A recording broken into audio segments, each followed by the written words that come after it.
And perhaps, Oh, thank you. my apologies. And this is something that we could, experiment with over the time. So any kind of feedback that you can provide us would really be helpful. Are these useful? Are they too long? Topic areas. But this first one that we want to kick off on is, what do we mean by community economic development? When we kind of went into the next gen model and the Community Development Institute was developed, and the program area around community economic development was created, there was some discussion, informal discussion, about exactly what do we mean by community economic development. We're kind of familiar with the phrases community development and economic development, but what do we mean when we combine these terms? So what I want to try to do is kind of give an overview of what we mean when we talk about community economic development.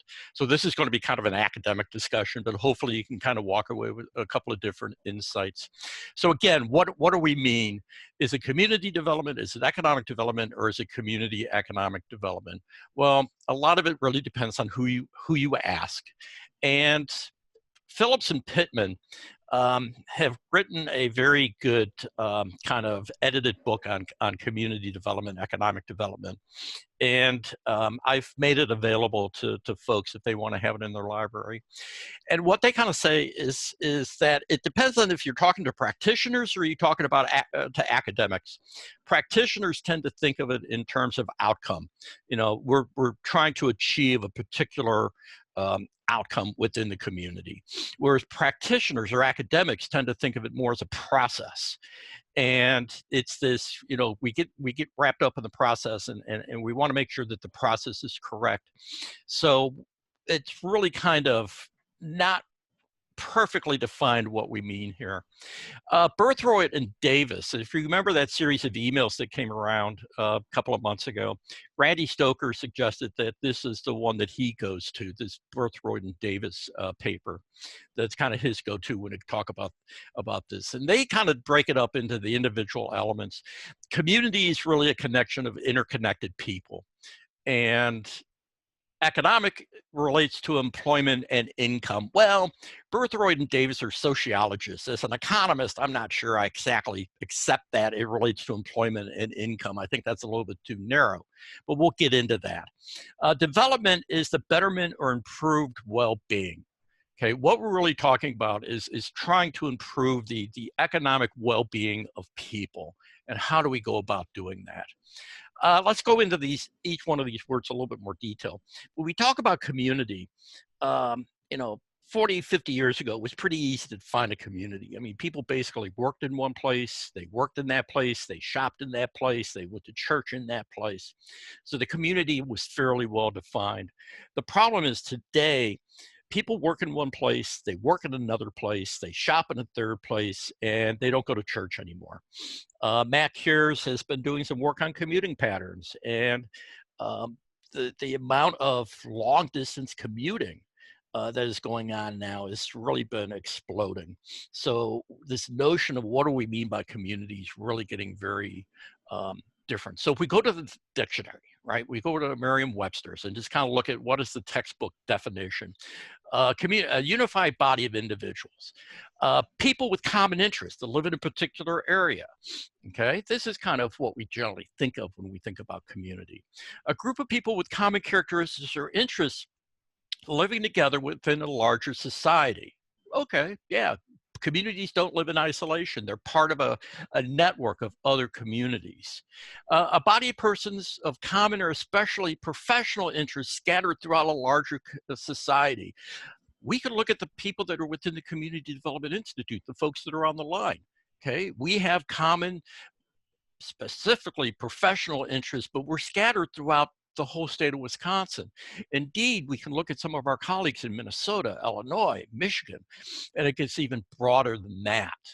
Okay, a body of persons or nations having a common history or common social, economic, or political interest. Packer fans.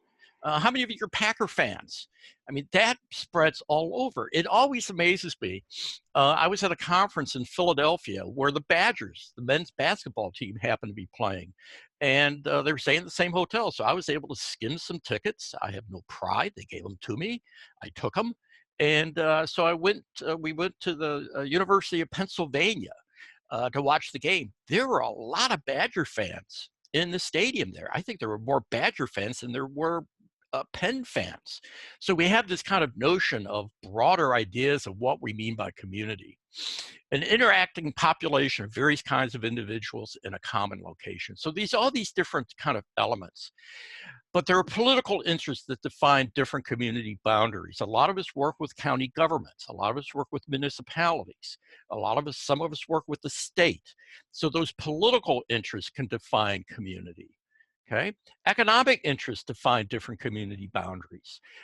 Here we get to the idea that a lot of times we study what's the county's economy, what's the municipality's economy, but those economic boundaries really are very fuzzy. And they vary by the particular issue that we're talking about. If we're talking about, say, recreational housing, right, you can almost take the state of Wisconsin and divide it in half. The eastern half, you're talking about a kind of a Chicago influence market. The western part, you're talking about a Twin Cities influence market. It's still recreational housing, but the economics is a little bit different there. Okay, social interests define different community boundaries.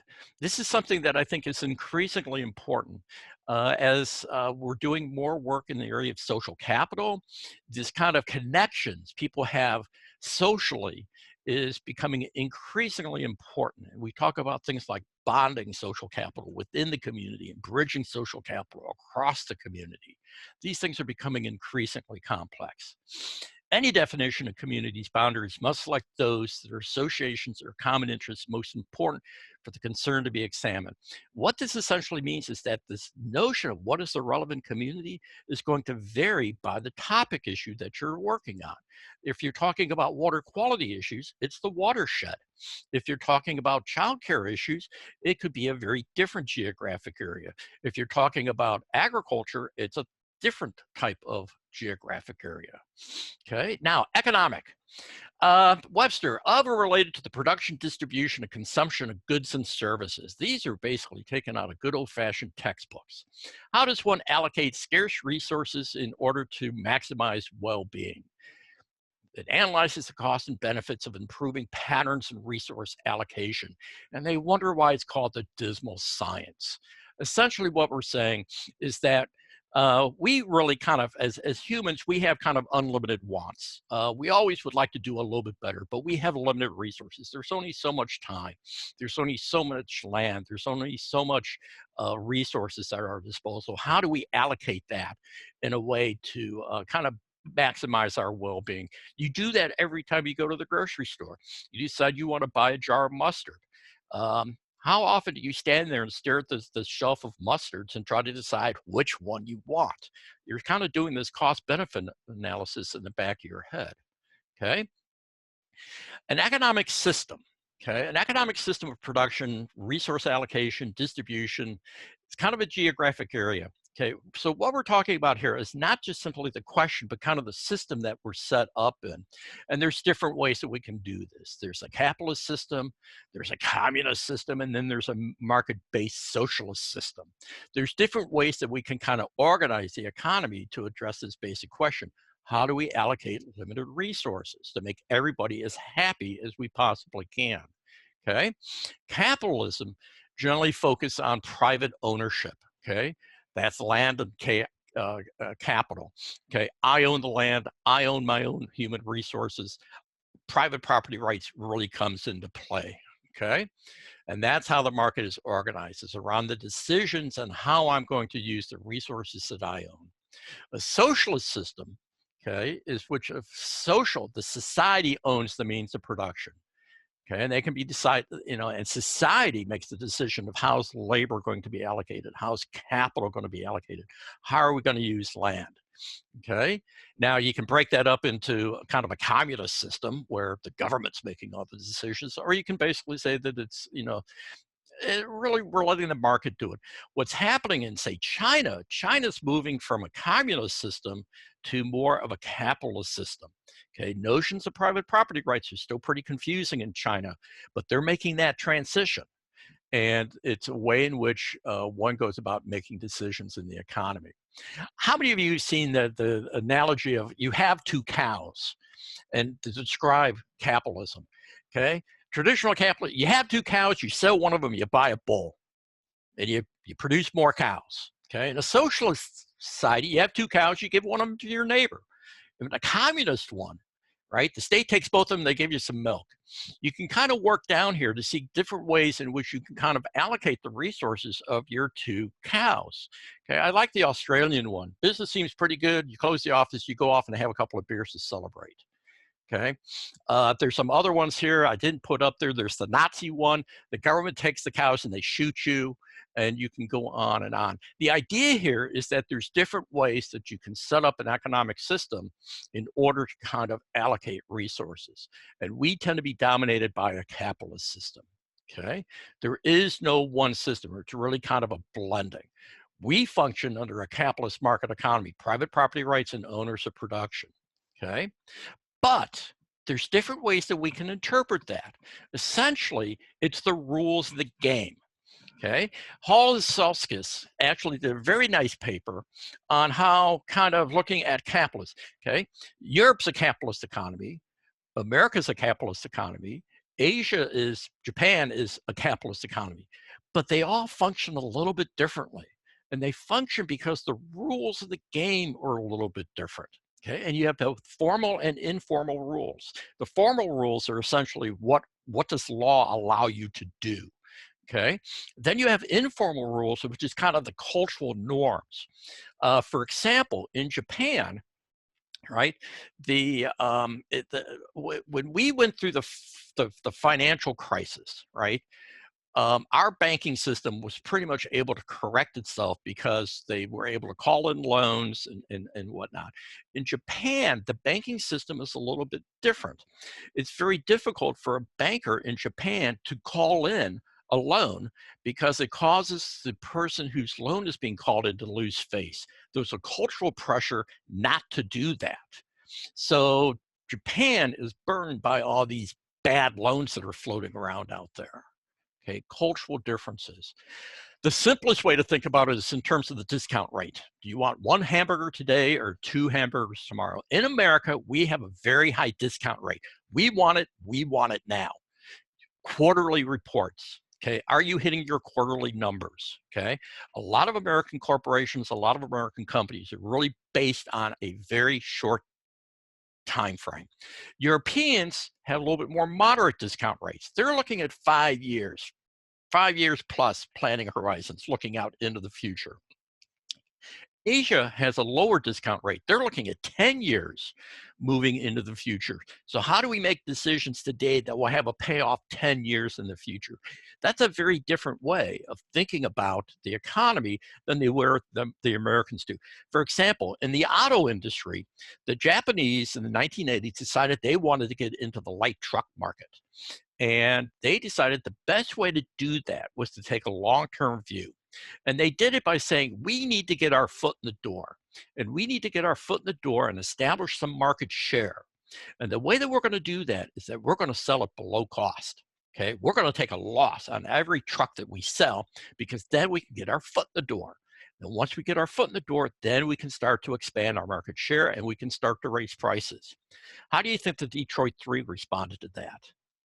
Well, they're selling at a loss, they're dumping, that's illegal.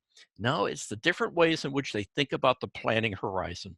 Native Americans have extremely low discount rates. They're thinking 7 generations into the future.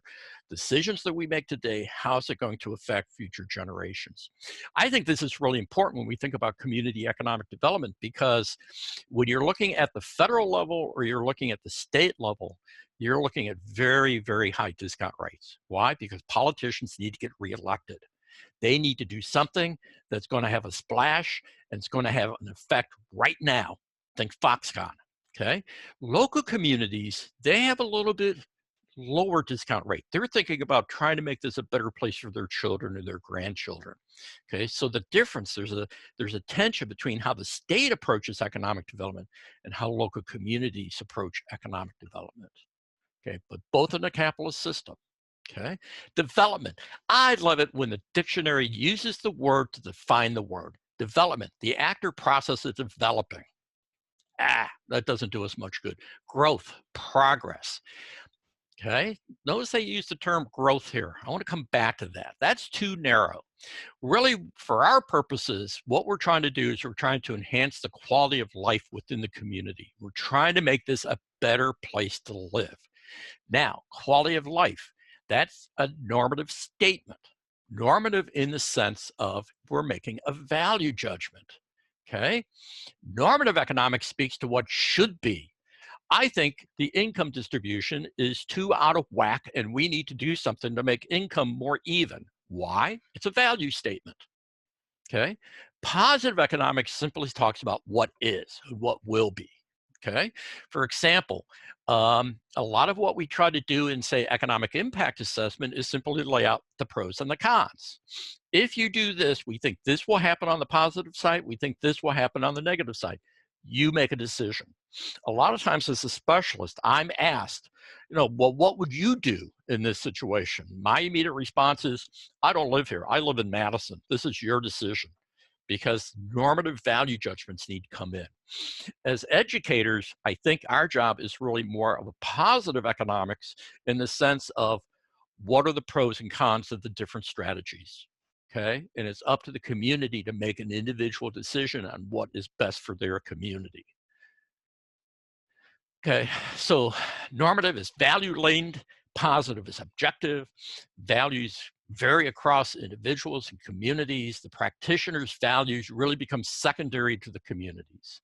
Okay, there was a while back when we were thinking about reformulating the mission statement for cooperative extension, and some folks were arguing that we need to put in social justice. And there was pushback on that. And the pushback is that social justice, while we all agree with it as individuals, it's too value laden. It's too normative. We need to stay back and kind of keep this objective. And that's one of the strengths of extension, is that we are objective. Now you can get into arguments whether or not people can be objective or not, but we strive to be objective. We try to stay on that positive side of the discussion. Okay. Now, growth versus development. These terms get used interchangeably. Okay, when I teach my master's level course on community economic development, I always ask the students on the final exam, name 3 things that they learned that surprised them. And it's amazing to me how many respond back that there's a difference between growth and development. To me, it's so obvious, but to so many folks, these 2 terms are used interchangeably, and they're not. Growth implies a quantitative change. Development emphasizes a qualitative improvements. There's a difference here. Growth means more of the same. More jobs, more income, more business, more tax base. Development means using resources to enhance human welfare. How do we change how we're using our resources to make people better off? Development can include growth, but not necessarily vice versa. Okay. Is growth necessary condition for economic development? When Dave Marcoulier and I were working with Ron Schaefer rewriting the textbook, which you should all have on your shelves now, we would spend hours, literally. This is the advantage of being a pointy-headed academic, is that we can kind of set time aside to have these kind of discussions. Can you have development without growth? Schaefer's of the opinion that no, development is how growth, the shape that growth takes. Okay. And I'm like, no, development can be simply reallocation of the pie without the pie getting any bigger. Okay. So it's kind of an academic question, but it's one that's kind of useful to reflect on every now and then. Okay. So the difference, we want more jobs. We want more business. We want more residents. We want more tax base. Any growth is good. More, more, more. Okay. When you talk to a lot of folks and they think about community economic development, that's what they're thinking about. Jobs, business, taxes, more people. Development, on the other hand, is we want a quality of life. We want economic security. We want economic opportunities. We want balanced growth. More of a normative type thing, because we're talking about quality of life. And what's a good quality of life for me is different than somebody else. Okay. For example, I'm a car guy. I spend my money on cars. Okay. Other people look at that and say, what a waste. They spend their money on, say, travel or something else. Different people have different tastes and preferences. What makes them happy, what improves their quality of life, varies across people. Okay, and that needs to be taken into consideration when we're looking at individual communities. So if your community is adding jobs, but the average earnings per worker are declining, is that growth or development? Okay, we're adding jobs, but they're kind of crappy jobs. Is that good or bad? Well, depends on who you ask. Okay, if you're working with a local chamber of commerce to provide more effective mentoring services to new local small business owners, is that growth or development? Okay, is that community development or is that economic development? Okay, you create and run a Badgerville leadership program. Is that growth or development? Okay, it's kind of saying we're trying to pigeonhole these things when sometimes we don't need to pigeonhole them. That's one of the reasons that Ron Schaefer, was so keen to kind of think in terms of community economic development, because it's a more comprehensive way of thinking about things than simply pigeonholing it in terms of one of the other two. Okay, series of definitions here. Now, these are all academics because academics get paid to do this kind of work, okay? Anna Haynes and Gary Green. This is their, how many of you got their textbook? You should have their textbook. It's asset mapping. It's a good book to have on your shelf. It's it's an effort to build assets that increases the capacity of residents to improve the quality of life in their locality, okay? Carly, a deliberate demographic, oh God, I can't say that word. Why can't I say that word? I'm going to skip it. Development activity focusing on existing resources, economic. I'm not going to read each one of these. What I'm going to do is I'm just going to kind of page through these quickly. An educational approach, increase awareness, increase the confidence, abilities to identify and tackle their own problems. Community improvements, which take place over time, groups of people, okay? The process of local decision making, the development of programs. Notice that the idea on process here, about identifying and harnessing local community resources and opportunities, stimulating sustainable economic, educational process, group decision making, group action. LUPLOC, the active voluntary involvement in a process to improve some identifiable aspect of community life. Ken Wilkinson, acts by people that open and maintain channels of communication and cooperation among, that's, okay, we're trying to build networks, okay?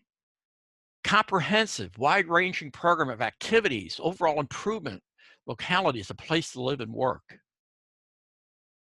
Helping community people analyze their problems, okay? Community economic development is practice. The general objective is the same, to take some measure of control of the local economy back. That's why Berth, Roy, and Davis, that sounds pretty Marxist to me. Okay, Perry, involve a comprehensive, wide-ranging program of activities, overall improvement of the locality as a place to live and work. Ron, the creation and implementation of strategies to promote the economic well-being of community. And of course, the correct one is the process of identifying and analyzing economic issues and the creation and implementation of set of specific policies aimed at enhancing economic opportunities of community residents. Okay, so what are some of the common themes here? It is a process as opposed to putting out fires. Okay, it has to be proactive. Now, this gets into a situation is, what do you do when you got a community that's fairly apathetic? Okay, Gary Green and I had a long conversation coming back from a meeting, and we kind of debated the ethics. The community's apathetic. Is it ethical to create a false crisis, a fire, to get people reacting? Is that ethical? Yeah. Okay, citizen involvement, citizen solutions. This is bottom up. Okay, this is not top down. Educational, we're building capacity. Vitality, betterment, quality of life. Placemaking, We have a placemaking team that is really kind of aimed at doing this very thing. Okay, economic opportunities, change. These are some of the common themes that are running throughout.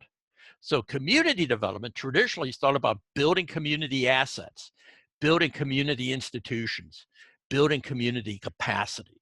Those are all things that I think we feel fairly comfortable with. Economic development is building economic opportunity, enhancing economic well-being. It's more than simply creating more jobs. It's more than simply creating more businesses. What we're trying to do is we're trying to create economic opportunities so that people have choices.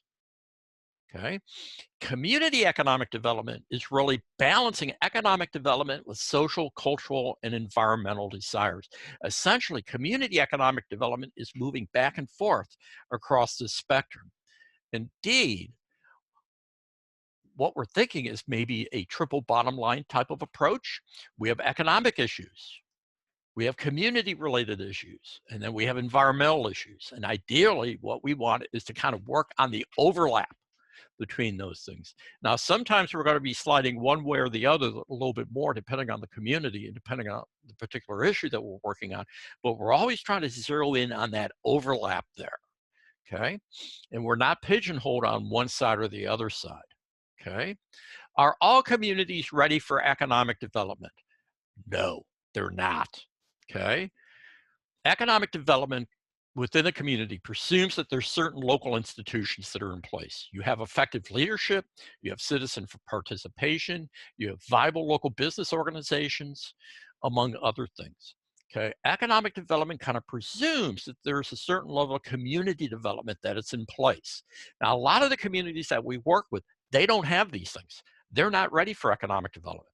Okay, so for example, that Badgerville Leadership Program, the motivation for that might be economic development, but that's really kind of a form of community development because what we're trying to do is to build that leadership. We're trying to build that labor or citizen participation, okay?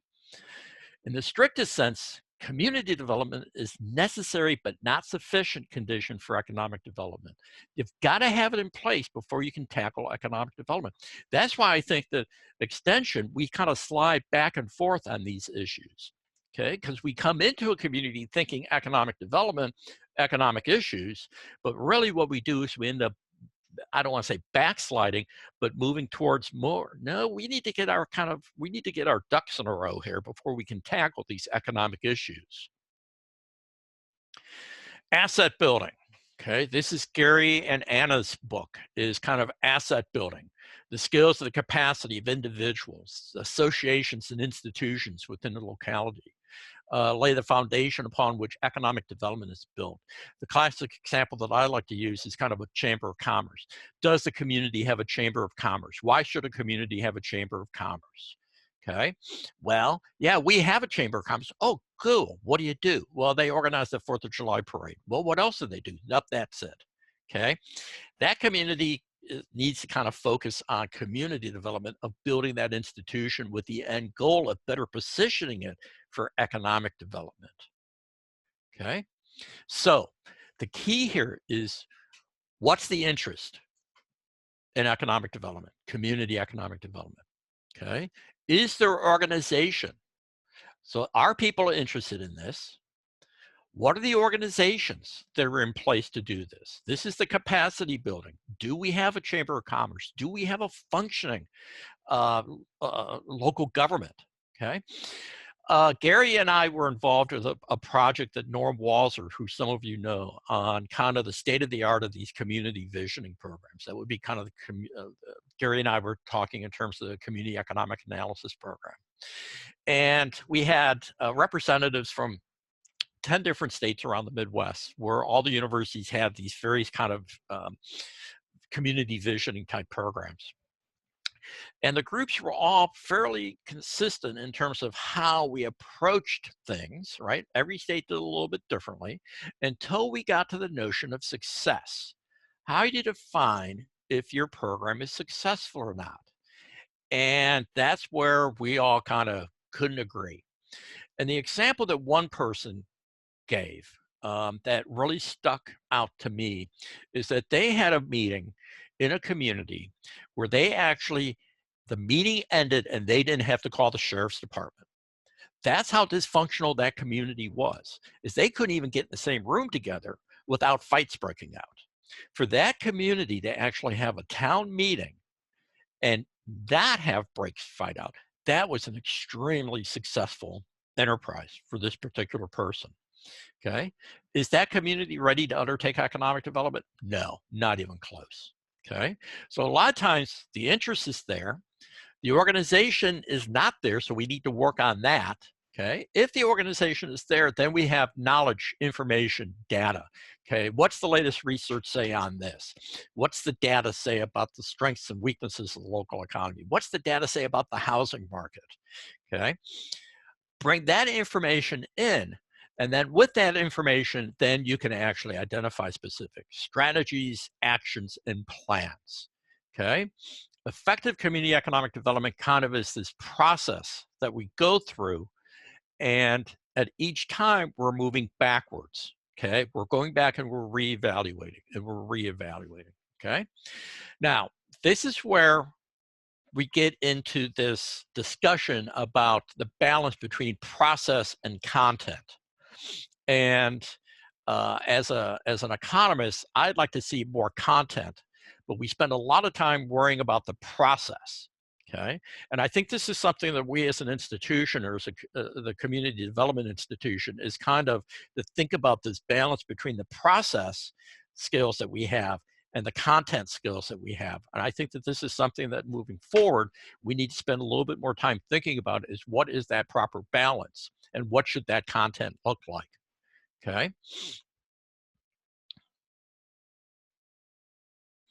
In the end, now this is what we're trying to do is that we're trying to help communities make more informed decisions. That's really our end goal. We're trying to educate them by bringing research to the table. That research is based on our current understanding of what the economics says, what the sociology says, what the political science says. Okay, what does our current state-of-the-art understanding of the issues? What's the research say? Okay, we're bringing that information to the table. Okay, we're helping kind of teach Econ 101 in terms of economic development. And then we're helping them make the decision. Okay, and we're trying not to impose our opinions, but rather the community's opinions in terms of how they want to take this information and how they want to move forward. It's really up to the individual communities. So in summary, community development is building community assets. Okay, what are the institutions?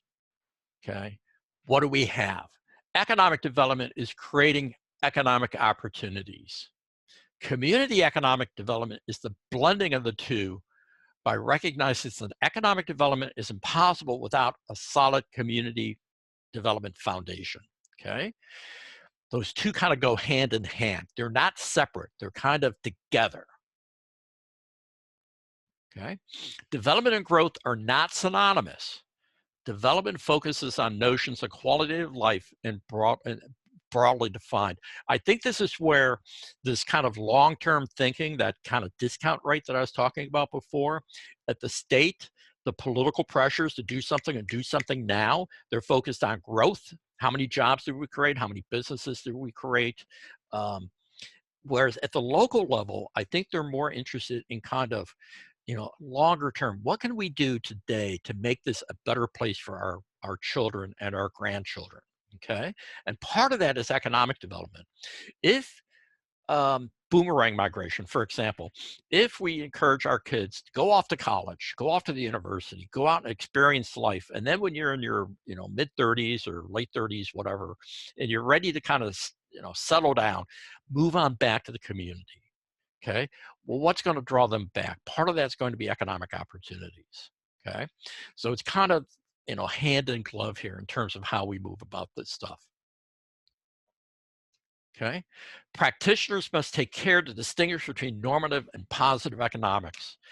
It's really difficult. We got to make sure that we're not imposing our moral beliefs on the communities that we work with. The outcomes must reflect the values, the norms of the community, and not the practitioner. Okay. It's really truly an interdisciplinary study. Suppose, for example, that the community is wanting to tackle poverty. That's an issue that the community decides they want to do, okay? As an economist, I'm going to come at this from a point of view of economics. And the way that economics might think about it is in terms of, well, labor markets.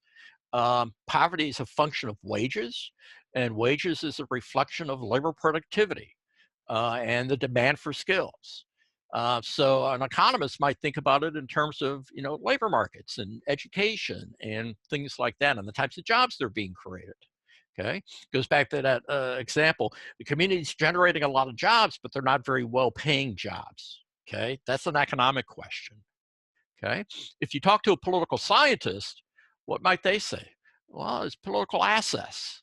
Okay, who has access to the political decision makers? I mean, this is a big hot discussion nationally. You know, when Citizens United was judged on by the Supreme Court, there's a big discussion here in terms of, you know, well, what influence is that going to have on access to the decision makers? Who do the policy makers listen to? Okay, that's political access. Poor people don't have access. Okay, education. If you're coming at it from the point of view of an educator, you're going to think about school quality. Okay, if you think about it from the point of view of sociologists, cultural influence, those informal rules that dictate. Okay, now the question is which one is right? Well, as an economist, I'd like to say that the economists are right, but in reality, they're all right. Okay, this is why community economic development is really trying to take a systems approach to thinking about the community. It's not just one piece of the puzzle, but it's all the pieces to the puzzle that need to be brought into play. And each one of these different disciplines brings a different insight into how we think about the problem. Now, I think that's what makes the work in community economic development so much fun, is that we spend a lot of time thinking about, well, how would a sociologist answer this question? How would a political scientist answer this question? How would somebody from an education background answer this question?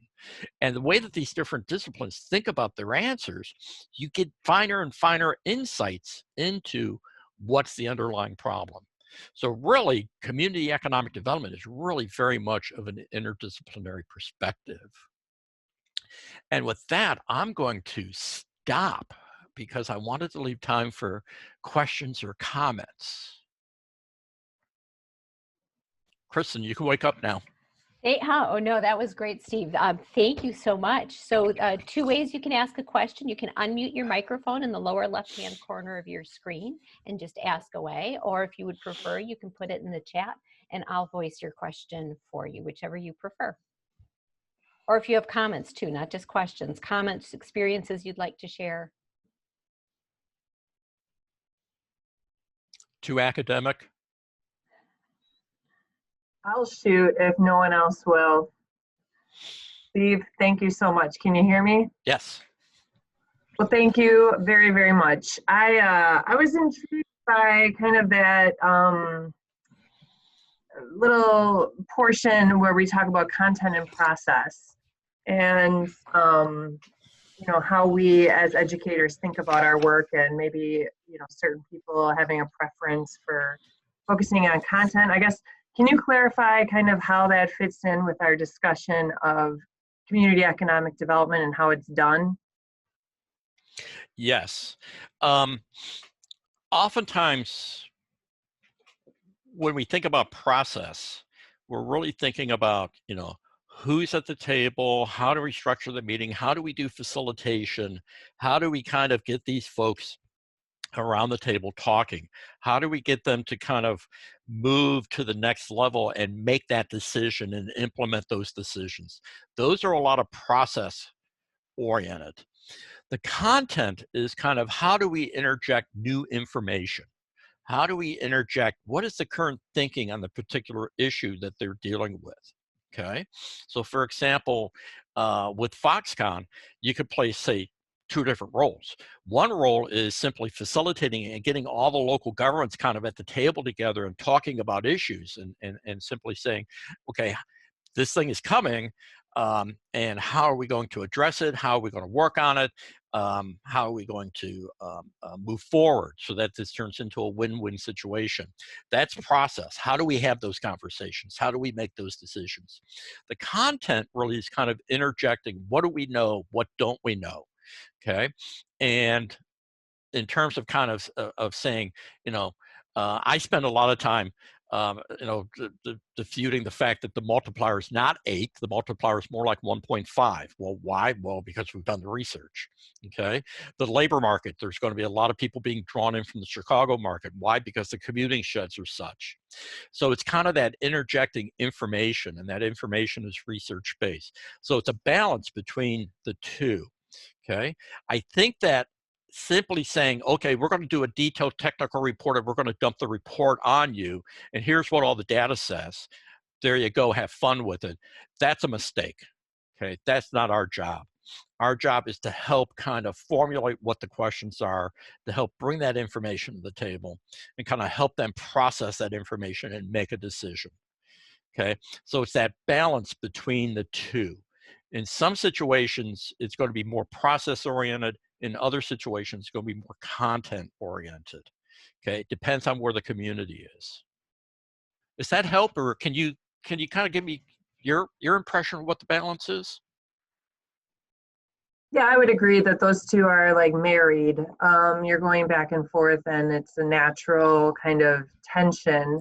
I look at it as like maybe a little bit different, but in the sense of like a technical challenge that we know the data, we know what this looks like. We know it's not a simple solution, but there is a solution that's worked elsewhere. And then there's adaptive challenges that are so relational and so hard to navigate, and there's no tested model. We're feeling around in the dark. It's iterative. And I like that even more than process content, because it just acknowledges that there's so much that we can't know about human people learning and group dynamics and all of that. So yeah, it's interesting to hear some of these notions and how they. You're right, the complexity of it. We just had someone from the University of Chicago come in and give a seminar in the department yesterday, and was talking about in Chicago, and it was gang violence, killings, murder rate, and how the police department is trying different strategies. And my God, what a mess. The theory says this, the data says something different, and it's like, it's so complex, it's so messy that you can only, there is no clean answer to a lot of these. And what works, it turns out what worked in the south side of Chicago is not working on the west side of Chicago. Why? God, you got to get sociologists at the table. You got to get political scientists at the table to help you understand why it worked in the south side but not on the west side. You're right. It's messy. It's really messy. We had a comment from one of our participants that sociologists take a holistic approach to poverty, to look at poverty for societal influences. So echoing what you're saying. Yeah. If this is if these webinars are of interest to you, another one that's kind of on the back burner is a webinar on kind of systems thinking approaches to community economic development. And it's kind of the Flores community capitals and the Schaefer Star, and how you can kind of go about thinking about, holistic ways. The problem with holistic ways is that after World War II, economic development, community economic development, is really focused pretty much on manufacturing recruitment. And then in the 1960s and 70s, it became much more holistic, because that's when the civil rights movement came up, the environmental movement came up, and people started taking this holistic approach. And then in the 80s and 90s, we went back, we kind of moved away from that holistic approach, because it was simply too cumbersome.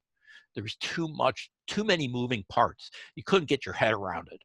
And it became frustrating. So people kind of stepped back and said, okay, we're just going to focus on one angle here. Now, with advances in system thinking, we're kind of going back and saying we need to take a more holistic approach with this systems thinking approach. It's still complex, it's still very complicated, but it kind of gives us a better way to do this holistic approach. So we did have a question from a participant that was wondering if some of these models that you have been applied in real life, and if you could maybe give examples and maybe talk a little bit about different roles, responsibilities, or even milestones to the community economic development approach that you've been outlining. Specific examples? Um, okay, let me give you one example.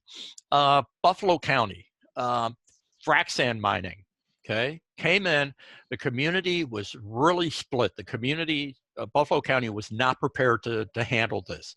It had been a very sleepy county, very rural county, not a very proactive county, and then all of a sudden frac sand mining hit and the community blew up. You basically had half the community that was like, this is fast money, we need to do it. And the other half of the community is like, hey, we just moved here to have this idealistic farmette in a valley, in a beautiful valley, and we're not going to risk it. And we started a process. And the process was really to try to help us take a step back and think about what's happening to the local economy. Where's the local economy? Where's it been? Where's it going? What are the strengths and weaknesses? What are the trends? And then think about it. And the more we did these kind of meetings and kind of progressed down this path, kind of those kind of fights kind of dissipated. And cooler heads started to prevail. And what it really turned out to be is there was concern about truck traffic. There was concern about these sand trucks going 24/7 and disrupting the quality of life in the community. So it was like, okay, how can we we can deal with, that we can get our head around, that we can work with. And so they were able to kind of tackle that. Now, what's come out of that is that Buffalo County's come to the realization that they need to be a little bit more proactive. So now they're working on developing a community development corporation. They've been working at, partnering with some of the neighboring counties, but it's very, very slow. It's a very, very slow movement. Another example is up in the Fox Cities area. Dave Mensch, some of you remember Dave Mensch. The Chamber of Commerce up there approached Dave about doing some industry targeting. They had some marketing money left over. They wanted to do some advertising in the Chicagoland. They want to know what industry trade magazine to advertise in. And we basically said, well, we don't really do that. But what we can do is kind of this other kind of gap and disconnect analysis and try to find out what are the strengths and weaknesses of the local economy, where are some potential targeted industries that you can think about. And we went through that process, and it was an extremely successful process to the extent that other neighboring counties wanted to get involved. And the Workforce Development Board that was in that region kind of took leadership. And next thing you know, we had 14 counties involved. It got too big too fast. But what came out of that were two things. One is New North was developed out of that because they realized they needed to take a regional approach. And New North kind of came out of that process. The other thing that came out of that process is that one of the industries that we identified as a gap was engineering services. And so what's happened over time is the technical schools up there are now investing in engineering programs. UW-Oshkosh and UW-Green Bay are now doing pre-engineering programs. They partner with the engineering school here down in Madison to kind of do the first couple of years in Oshkosh, Green Bay, then you can complete your degree here. So you had local institutions of higher education start to invest in an engineering program because it was identified in that study. So you can go back and you can point to specific examples of where kind of addressing a particular issue was kind of opened up new ideas in terms of ways of how the community's thinking about doing things. So here's a follow-up question. So when you're looking at, from your perspective as a statewide specialist and a faculty member at Madison getting involved in those programs. The on-ramp is typically through the county educator. Is it through regional planning commissions? Is it all of the above? Well, I think that's, and I'm glad Brandon's on the call, because I think this is something that we need to think about. Historically, if there was not a Conrad educator, a specialist would not be involved. I got involved in Buffalo County because Carl Dooley kind of wears both hats. I kind of poke fun at Carl that he's more of a Conrad educator than he is an ag educator, and he fights that back tooth and nail. But lo and behold, he does a lot of community development work. So historically, if the county educator is not involved, then the specialist doesn't come in. That was the historical way. I'm not sure as we build out and build new partners, if that's how much of that kind of tradition is going to carry forward into the future. But historically, if the county educator is not involved, then I tend not to get involved. Yeah, and Steve, this is Brandon. I think because of the Wisconsin idea, I think we still want to make sure that we are delivering to improve the quality of life for all people in the state of Wisconsin. But we do, with that said, there's sort of this asterisk that says that if there are community or county educators on the ground, that's sort of the priority place. It's not that we won't go into these other areas, but there is the priority is given to those other places. I do think there's just an example of Adams County, which doesn't currently have a community development educator, but we are doing some work there. Kristen's helping along with some others. And it is goodwill that we're actually putting forward, and the hope is that, you know, maybe we can have someone there at some point. But I think there is sort of I don't want to say two-tiered system, but the expectation is we will certainly be there to assist educators on the ground in the counties they're located, but we still will give time and effort towards these others. But we do have some self-preservation that is necessary just to make sure that people aren't overburdened. I think that's a fair assessment. I've been asked by the Rural Hospitals Association to do some work with the hospitals in different counties. And some of the counties have educators, some of them Community Development Institute educators, some of them do not. And it's always, I give, whether it's the department chair or the department head, whatever they're called, or you know, the youth development educator, the family living educator, or whatever we're calling them now, kind of a heads up and say, I really like you to be involved in this, but you don't feel obligated that you have to be involved in this. So it's kind of a professional courtesy. But you're right. I mean, if there's only so many hours in the day, and I would prefer to be working with an Amy than in a county where there is no CDI educator. Steve, this is Brian. Just a little editorial comment. When we talk about counties, let's not forget that we do have tribal sovereign nations that are involved in this situation too, when we're talking about this. And then the other thing is, were you going to send your presentation out? I can also post it on, some of you know of that kind of online course that I put together. I can post it there. I can email it out. It's not that big of a file. I'll email it out and I'll post it on there. Kristen, do we have any plans to archive these? Yeah, and thank you, Brian, for bringing that up, because it's on my list and I would certainly have forgotten if you hadn't said it right now. So I will be sending out an email link to the recording of this to the CDI Institute once it is up and running. That takes typically a day or two for this video link to go up. We will have a sub-page on the EDA University Center webpage that will have all of this material archived. And our intern is working on getting that up and running this week.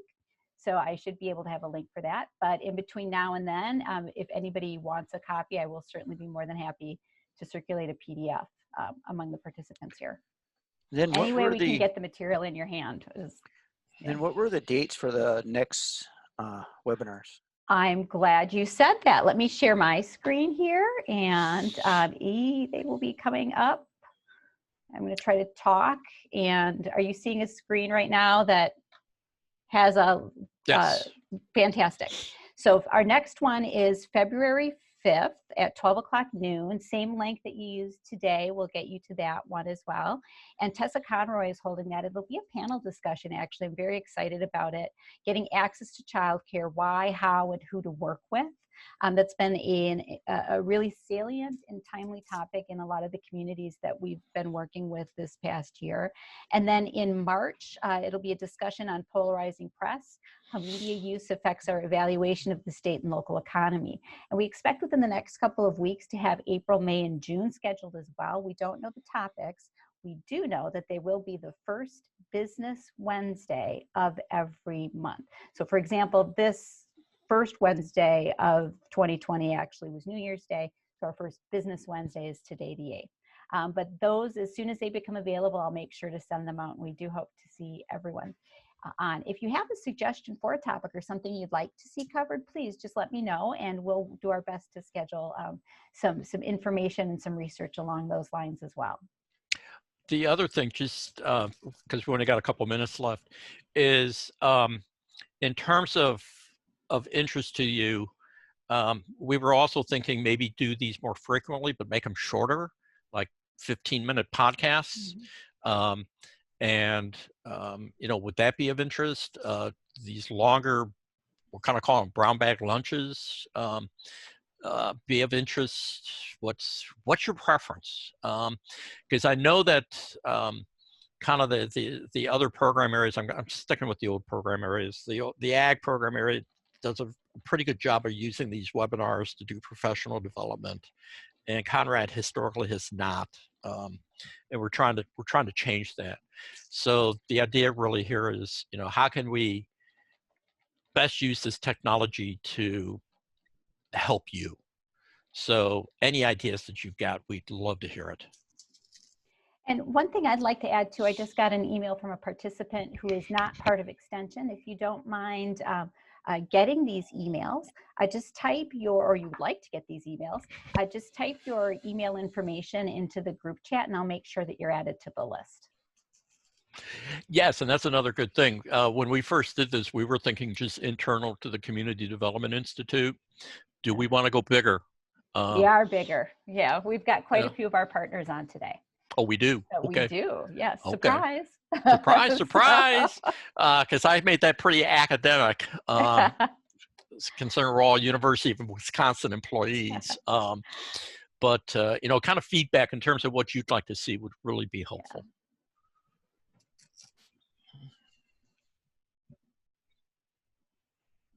All right. Any other, we've got just a couple more, or actually we're at the hour, but if those of you that want to leave or have to go, we will see you next time, hopefully. If anyone has an extra question or two and would like to stick around past our official ending time of 1 o'clock, you're welcome to do so. And I think Steve would probably take another question or so if Sure. anyone has anything. Otherwise, we thank you very much for participating today, and we look forward to seeing you next month on the 5th. Thank you all. Keep warm.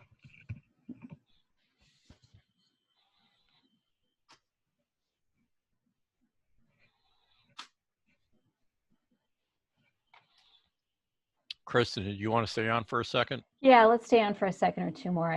We don't have anyone asking. I want to make sure Miles logs off because I don't want him listening in.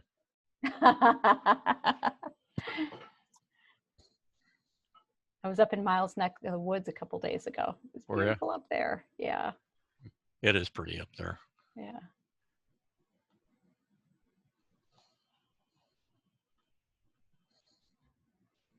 All right. All right.